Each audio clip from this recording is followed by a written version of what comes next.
தமிழ் சங்கத்தின் திருக்குறள் தொடர் சொற்பொழிவின் 26வது நிகழ்ச்சி இன்று தொடங்க இருக்கிறது.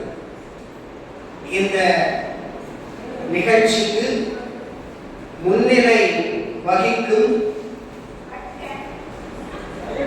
ஐயா செல்லப்பரடியார் சிற்றுரை ஆற்ற இருக்கும் ஐயா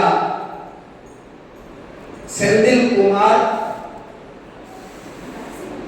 மற்றும் அறிஞர் பெருமக்கள் அனைவரையும் வருக வருக என அன்புடன் வரவேற்கிறோம்.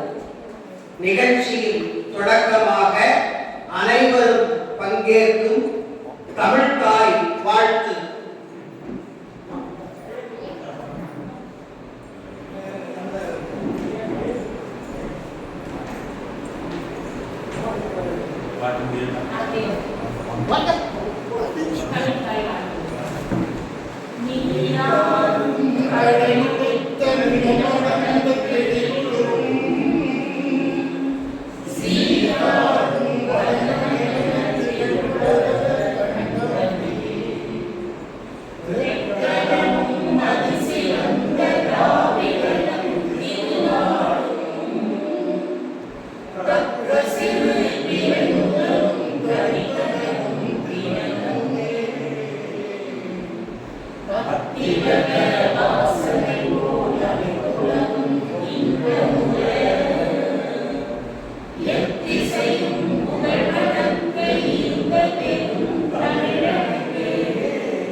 இன்றைய திருக்குறள் தொடர் சொற்பொழிவின் 26ஆம் நிகழ்ச்சியில் வரவேற்புரை ஆற்றுவதற்காக தலைநகர் தமிழ் சங்கத்தின் புரவலர்களில் ஒருவர் தமிழ் தொண்டர்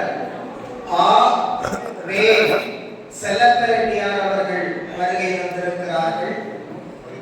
வரவேற்புரை தமிழ் தொண்டர் வே. செல்லப்பரடியார்.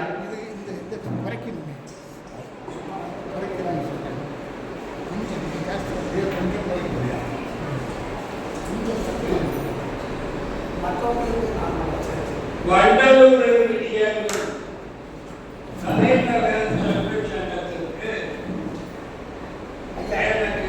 வரவேற்புரை ஆற்றுவதற்காக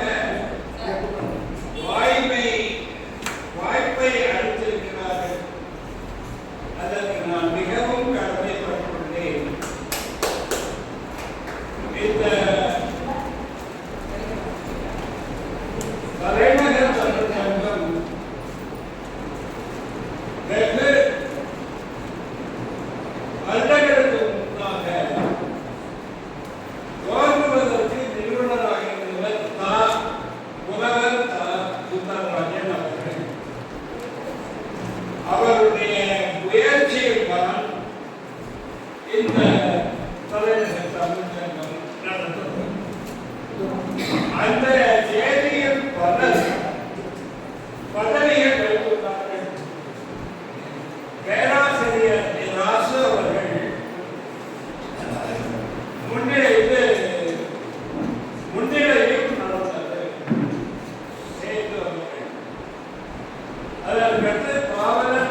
சொற்பொழிவு ஆற்றுவதற்காக வந்து தொடர் சொற்பொழிவு நடத்துவதற்காக வந்த பேராசிரியர் முதலராசன் பாண்டியன் தற்கால ஊரறிந்த தலைவராக இருக்கிறார்.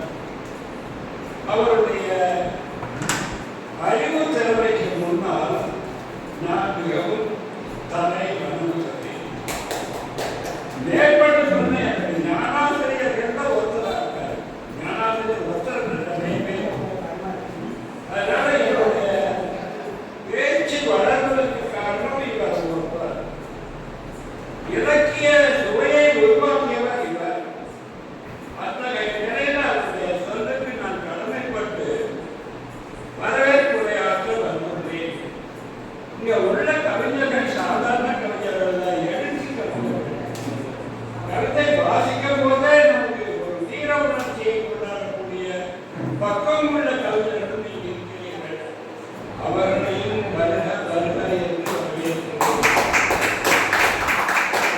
உண்மை கொடுத்தோர் உயிர் கொடுத்தோராக வெளியில சாப்பிட்டா வயிறு கட்டுறோம், நாக்கு ருசியா இருக்கும், மருத்துவ செலவு அதிகமாகும். அந்த நிலையை தப்புவதற்காக நீங்கள் வந்துள்ளவர்களே சமையல் செய்து அவருடைய கைப்பக்குவத்தை நாம் உணரக்கூடிய நிலையை உள்ளோம். அந்த சமையல் கலைஞர்களும் கவிஞர்களாக இருக்கிறார்கள், பேச்சாளர்களாக இருக்கிறார்கள், இலக்கிய சார்புடையவர்களாக இருக்கிறார்கள். அவர்களுக்கும் வருக வரவேற்பு வரவேற்கிறோம். இந்த தலைநகர் தமிழ்ச்சங்கத்தின் கல்லூரி பேராசிரியர்களும் இருக்கிறார்கள். அவர்கள் படித்தது போதும் என்று இல்லாமல் தன்னுடைய அறிவை விசாரப்படுத்திக் கொள்வதற்காக சொற்பொழிவை கேட்க வந்திருந்த அந்த பண்புக்கு நாங்கள் தலைவணங்கி வரவேற்பதை இருக்கிறோம். மேலும் மாணவ மணிகள் 4 பேர் வந்தார்கள். இப்போ ஒருத்தர் தான் வந்திருக்காங்க, வரவேற்புரை கொடுத்த மாதிரி. அவர்களுக்கும் வரவேற்புரை கொடுக்கிறோம். அவங்களுக்கு ஒவ்வொரு தடவையும் ஒரு எழுதுகோள் தருகிறோம். குறைந்த வயது உள்ளவர்கள், 12 வயதுக்கு உட்பட்டவர்கள் யார் யார் கலந்துக்கிறோம் ஒரு எழுதுகோள் தருகிறோம். ஏன்னா அவங்களும் திறமையா வளரணும் அப்படிங்கிற ஒரு நோக்கம் தான் எங்களுக்கு. ஐயா கொஞ்சம் மாற்றம் 18 வயசுக்குள்ள. இப்போ எனக்கு 18 வருஷமா இருக்கும். ஒவ்வொருத்தரையும் வேணா கடவாங்க அப்படின்னு சொன்னாங்க. எனக்கு 85 முடிந்து 86 ஆண்டு நடக்கிறது. இந்த அரங்கில் ஆர்கேஎம் வித்யாலயா மெட்ரிக் மேல்நிலை பள்ளியில் தலைமை தமிழாசிரியராக பணிபுரிந்து இலக்கிய உலகில் அவர் பரிமளிக்கிறார். சொல் வேண்டுமா அவரை கேட்கலாம், கவிதை வேண்டுமா அவரை கேட்கலாம். அவர் இளம் முனைவர் பட்டம் பெற்றவர். அவர்களையும் வருக வருக என்று அவர்கள் தன்னுடைய பணியை இரண்டாக பிரித்துள்ளார்கள். சமயம் தொண்டு பிளஸ் இலக்கிய தொண்டு. அவருக்கு எப்படி நான் வரவேற்கிறதுன்னு தெரியல. அம்மா நீங்க வந்து நில்லுக்கான நான் சமைச்சா உங்களுக்கு சாப்பாடு கிடைக்கும், வேண்டாம் வேண்டாமாங்கிறாங்க. சாப்பாடு கூட அவங்க பேசணும் தரக்கூடிய நிலையை நாங்கள் இருக்கிறோம். அவர்களையும் வருக வருக என்று அதுக்கு அடுத்தது சிறப்பு சொற்பொழிவு அப்படிங்கிற முறையில் முனைவர் செந்தில்குமார் அவர்கள் பணி நிறைவு பெற்ற நேரு உயர்நிலை பள்ளியில் தலைமையாசிரியராக பணிபுரிந்து ஓய்வு பெற்றவர். இன்னும் இலக்கிய பணி செய்து கொண்டிருக்கிறார். அவர் இந்த திருக்குறளில் ஒரு சிறப்பு சொற்பொழிவு ஆற்றுவார். அவர்களையும் மற்றும் இந்த நிறுவன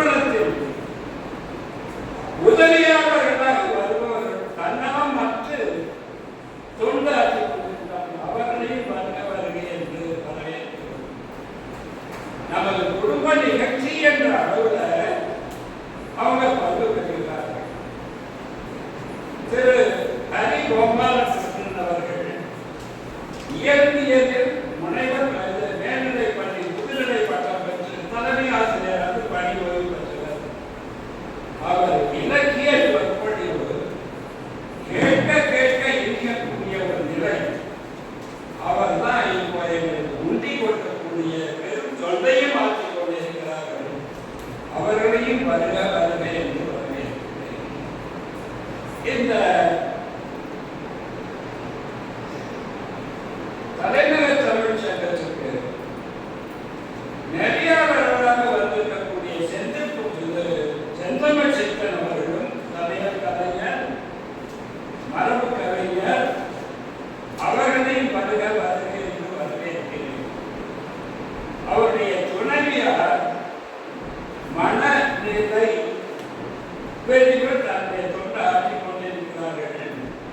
சேவைதான் செய்கிறார்கள், வருமானம் இல்லாத ஒரு நிலை. அவர்களும் உண்டி கொடுக்கக்கூடிய பணியில இருக்கிறார்கள். அவங்களும் நல்லா பேசுவாங்க. அவர்களையும் வருக வருக என்று வரவேற்கிறேன். மேற்கொண்டு சிறு குழந்தை தன்னை மறந்து கவிதை வாசிக்கிறாங்கன்னா அவங்களுடைய துணிச்சலை பாராட்டணும். மைக்க பிடிக்கும் போதே மைக்கு நடத்துறவங்க அவங்க கை நடுவும். அதுல எழுச்சி மிகு கவிதையை தரக்கூடிய அந்த பெண்ணுக்கு நல்ல எதிர்காலம் வரும் என்று கூறி அவர்களையும் வரவேற்கிறேன். வயதானவர்களுக்கு பிரயோஜனம் இல்லை. வாழ்க்கையின் கடைசி நிலையில் உள்ளவர்கள் என்ன தெரிஞ்சு என்ன பண்ண போறாங்க? எப்படி நல்லா சொல்றாரு. டாக்டர் கேட்கிறார், எதுக்கு படிக்கிறீங்க? நீங்க சொல்லி என்ன ஆக போகுதுன்னு கேட்கிறாருன்னு சொல்லி படிக்கிறதே நிறுத்திட்டார். ஒரு மனநிலை நிபுணர் ராஜேந்திரன் 97 வயது கீழ்பார்க்கல மனநிலை பிரிவில் பணியாற்றி பெயர் பெற்ற நிபுணர். அவரை பேட்டி காட்டுறது மணிக்கணக்கில் காத்திருப்பாங்க. அவர் 80 வயசு வரையிலும் தொண்டாற்றினார். அந்த பணியே வேண்டாம், நான் படிக்க உட்கார்ந்துருக்கேன்னு சொல்லிட்டு இலக்கியம் படிச்சு அவர் சாதாரண இலக்கியம் படிக்கிறார். உலக இலக்கியங்கள்லாம் படிச்சு ஒரு 10 நிமிஷம் படிச்சாதான் அவர் நிம்மதியா இருக்கிறார். 97 வயது. அவருக்கு கண் பார்வை தெரியாது. இருந்தால் மேக்னிஃபைடு கிளாஸ் ஒன்று இருக்குது. அந்த இன்ஸ்ட்ருமெண்ட்ல எலக்ட்ரானிக் கனெக்ஷன் கொடுத்தா எடுத்து பெருசாக அதை வச்சு அவருக்காக பேசக்கூடிய பொருள் என்னன்னா பாரதியாரை பற்றியும் பேசுவார், ஷெல்லியை பற்றியும் பேசுவார், ஈசை பற்றியும் பேசுவார், எல்லாத்தையும் கண்ணதாசனையும் பற்றி பேசுவார். அந்த நிலையில் உள்ளவர் தன்னுடைய மருத்துவ பணியை விட்டு தொண்டாற்றி கொண்டு படித்து சேவை செய்கிறார். அவருக்கு நான் ஒரு முன்னோடியாக எனக்கு முன்னோடியாக கருதி அவர்கள் நன்றாக இருக்கட்டும், சேவை வளரட்டும் என்று கூறி என்னை வரவேற்புரையை இத்துடன் முடித்துக் கொள்ள விரும்புகிறேன். நன்றி.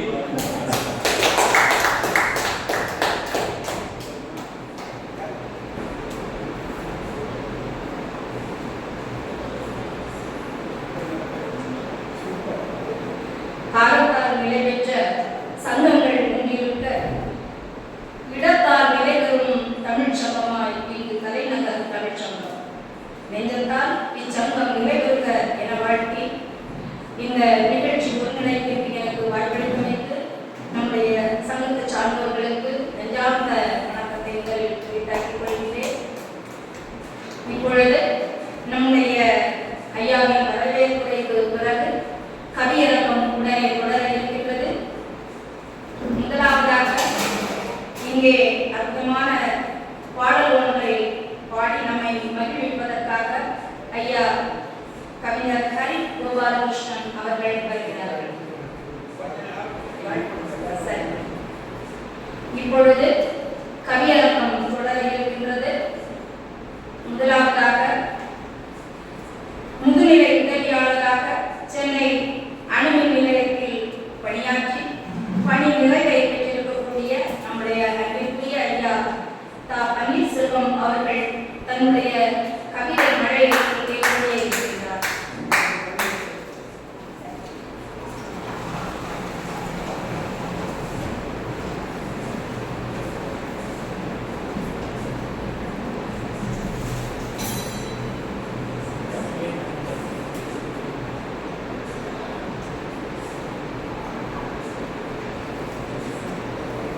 முன்பாக எழுதிய அந்த வரிகள் கவியரங்கங்களுக்கு இன்று எப்பொழுதும் பொருளாக இருப்பது ஒரு வருத்தத்துக்குரிய செய்தி என்றாலும் கவிஞர்கள் நாளொன்றுக்கு பார்வையாளர்களை விட அதிகமாக இருக்கின்றனர் என்பதும் ஒரு செய்தி. அவர்களுக்காக தொடர்ந்து எழுத முனைகின்ற அந்த கவிஞர்களை நாம் வாழ்த்தி வரவேற்று இன்றைய கவியரங்கம் நான் தொடர்ந்து இந்த அறிஞரை பார்த்து வருகின்றவன்.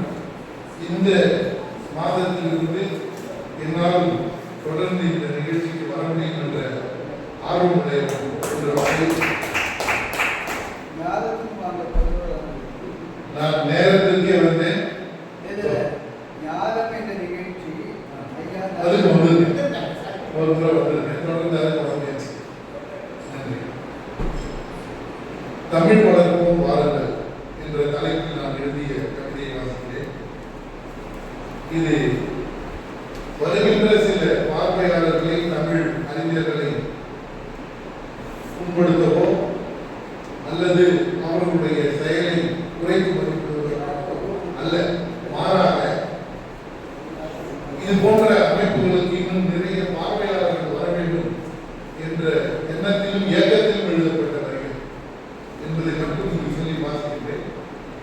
தமிழ் வளர்ப்போம் வாருங்கள்.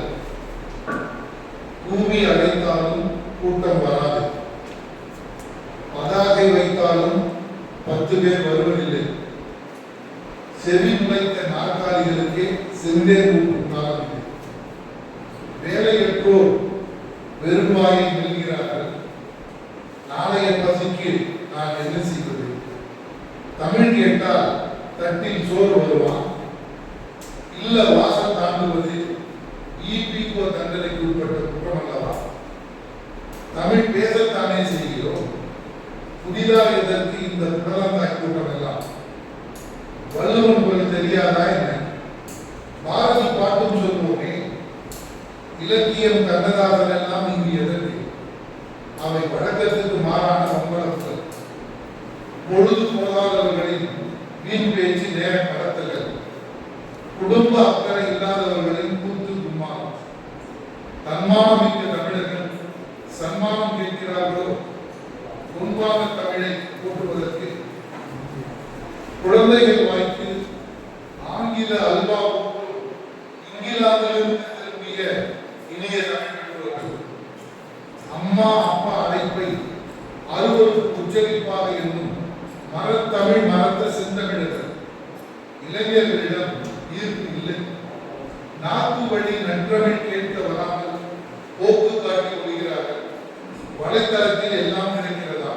வாக்கு மூலம் தருகிறார்கள். அனைவரையும் திரட்ட அவதி ஒரு பேச்சாளர் ஆகச்சிறந்த பேச்சாளரை அணுகினார், அதிக பணம் கேட்கிறார்.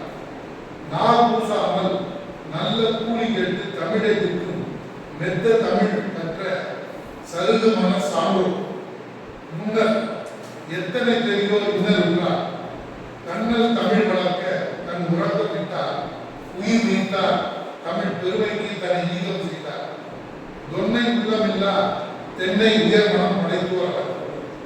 உண்மை நிகழ்வுகள் தொன்மையாகின, தொன்மை தமிழ் இன்று தன் மைபோல் கரைகிறது.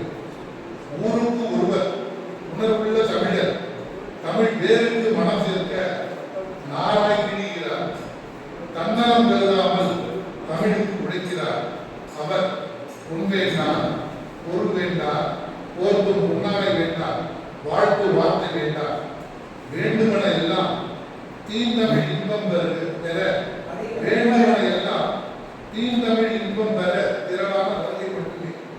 மாதத்தில் சில மணி தமிழுக்காக கூறுகிறேன்.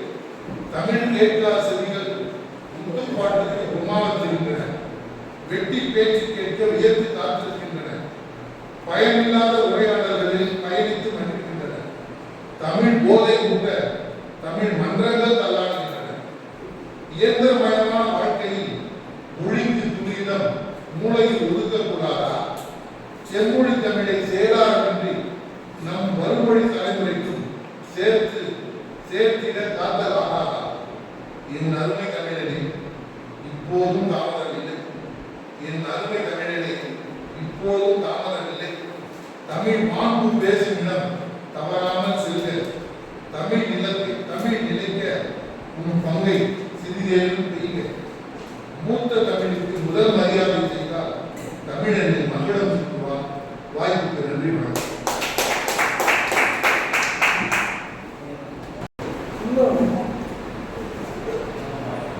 உள்ளது கவிதை, இன்ப உருவெடுப்பது கவிதை, தெள்ளத் தெளிந்த தமிழில் இன்பம் தெரிந்து உரைப்பது கவிதை என்பார் நம்முடைய கவிமணி தாத்தா.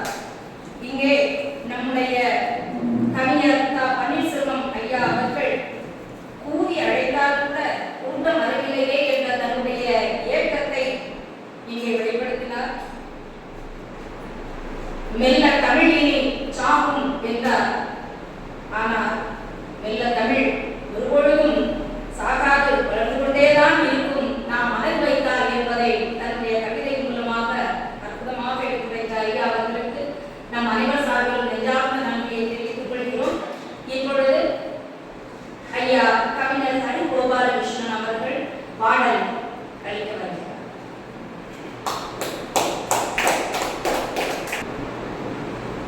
கொஞ்சம் முன்னால ஐயா பன்னீர்செல்வம் அவர்கள் பேச கேட்ட போதுதான் உண்மையிலே புல்லரிச்சு போச்சு. இவ்வளவு அற்புதமாக ஒரு தமிழுக்காக ஒரு உரையை நான் கேட்டது. இதுல என்னுடைய நண்பர் கருணாகர் இருக்கிறார். அவர் பேசும்போது நீங்க கேட்கலாம், அந்த வார்த்தைகள் ஒவ்வொன்றும் அனல் போல வந்தது, கனல் போன்ற வார்த்தைகள். ஆனால் அவைகள்லாம் அவருடைய உள்ளத்திலே தமிழின் மீது நீங்க கொஞ்ச நேரம் கொடுத்து பாருங்க. கவிதை பாடும்போது கேட்காதவர்கள் கேட்டுப்பார்கள். சிலருக்கெல்லாம் வேடிக்கையாகும், ஆனால் வேடிக்கை உண்மையில் ரொம்ப அற்புதமாக அவருடைய பாடுற கவிதை வரிகள். அது மாதிரி இன்னைக்கு முதலாக தான் பன்னீர்செல்வம் ஐயா அவருடைய பேச்சை கேட்டேன். காமராஜர் அவருடைய பேச்சை பலமுறை கேட்டிருக்கிறேன். அதே மாதிரி முகில்சன் அவர்கள் மொழிபெயர்ப்பு கவிதைகளை ரொம்ப அற்புதமாக தருவார்கள். செந்தமிச்சு தரும். இப்படி ஒவ்வொருவருடைய கவிதை வரிகளை நான் கேட்டிருக்கிறேன். இன்னைக்கு பன்னீர்செல்வம் ஐயா அவருடைய வரிகளை மிகவும் மனதை தொட்டது என்பதனால்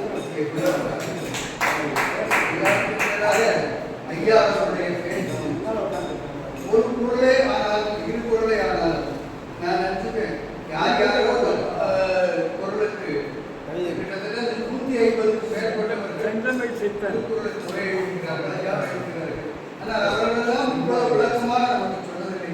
ஒரு குரலுக்கு 1.5 மணி நேரம் விளக்கம் சொல்லக்கூடிய திறமை மட்டும் செல்லப்பட்டியார் அவர்கள் காரில் வரும்போது பேசிட்டு தானே கவிதையாக தான் படிச்சுட்டு இருப்பார். அதே மாதிரி அவ்வளவு சிறந்த ஒரு கூட்டத்திலே நான் ஒரு அங்கமாக இருக்கிறேன். எல்லாவற்றுக்கும் மேலாக எனக்கு என்னுடைய துறையை சார்ந்த எனக்கு பின் தலைமையாசிரியராக பதவியேற்று பெற்று முனைவர் பட்டத்தை அதற்கு பிறகு முடிந்தவர். அதுதான் 60 வயதிலே முனைவர் பட்டத்தை படித்தார் என்றால் அவருடைய திறமைக்கு பேசுவதற்கு வாய்ப்பு கிடைத்திருக்கிறது. அம்மா அவர்கள் அருமையான நம்மையெல்லாம் அரங்கேற்றிக் கொண்டிருக்கிறார்கள். நம்முடைய கவிதைகளை பற்றி கூறிக்கொண்டிருக்கிறார்கள். நான் இன்றைக்கு எப்பொழுதுமே இந்த இடத்துல பாரதியாருடைய பாட்டு ஒன்றை மட்டும்தான் பாடுவது என்று மீதி இடங்களெல்லாம் பேசுவேன் அல்லது கவிதை வரிகள் சொல்வேன். இங்கே வரும்போது மட்டும் நான் பாரதியார் பாட்டையும் என்னுடைய நண்பர் சண்முகானந்தம் பாட்டையும் வரல, அவர் பாரதிதாசன் பாட்டையும் பாடுவார்கள். இன்றைக்கு எனக்கு ரொம்பவும் மனதை தொட்ட இந்த பாட்டை பாடுகிறேன். தேடி உன்னை சரணடைந்தேன் தேசமுத்து மாறி, தேடி உன்னை சரணடைந்தேன் தேசமுத்து மாறி, கேடதனை நீக்கிடுவாய் கேடதனை நீக்கிடுவாய் கேட்கவரம் தருவாய், தேடி உன்னை சரணடைந்தேன் தேசமுத்து மாறி. தேசிய ராகத்திலே பாடி உன்னை சரணடைந்தேன்,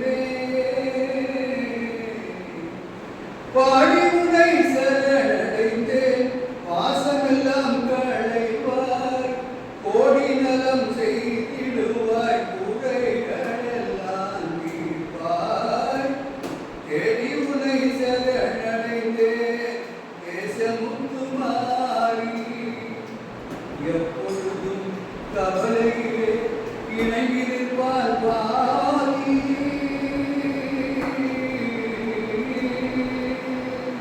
எப்பொழுதும் கவலையிலே இணங்கி நிற்பார் பாவி.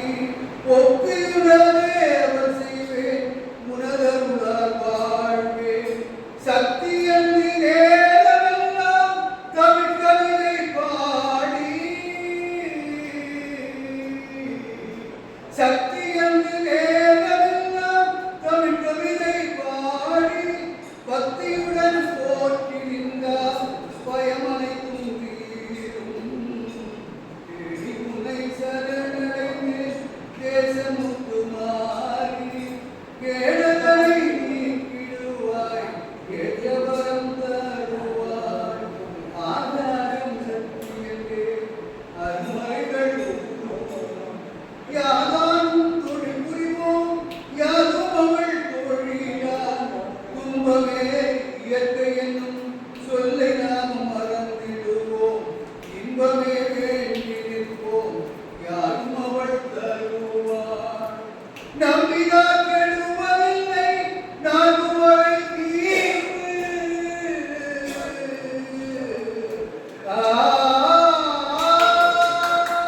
நம்பினார் கெடுவதில்லை நாகுவரை தீர்ப்பு. அம்பிகையை சரண் புகுந்தால் அதிக வரம் பெறலாம். தேடி உன்னை சரணடைந்தேன் தேசமுத்து மாறி, கேடதனை நீக்கிடுவாய் கேட்டவரம் தருவாய். தேடி உன்னை சரணடைந்தேன் தேசமுத்து மாறி.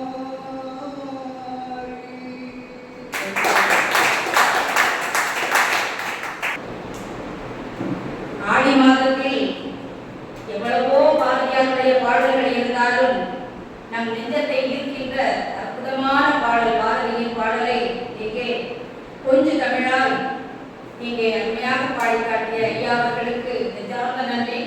ஐயா அவர்கள் பாடுகின்ற பொழுதெல்லாம் அந்த ஆழமான பாரதியினுடைய வரிகள் என்னை ஈர்த்தன. அது ஒன்றிரண்டை மட்டும் நான் பார்க்கிறேன். தேடி உன்னை சரணடைந்தேன் தேசமுக்கு மாறி, கேடதனை நீக்கிடுவாய் கேட்டவரம் தருவாய்.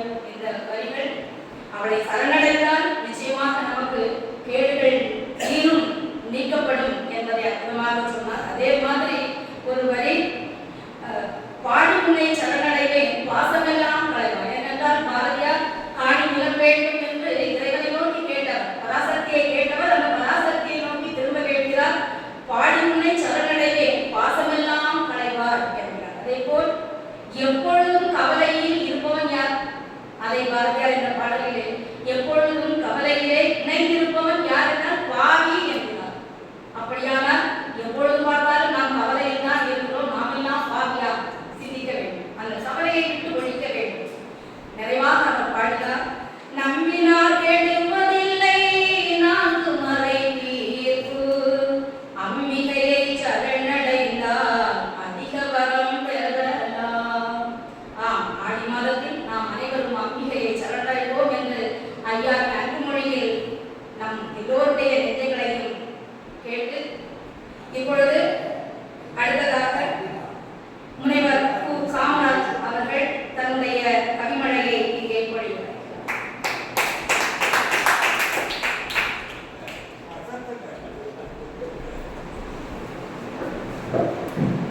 ஆண்டவரின் மக்கள் அனைவருக்கும்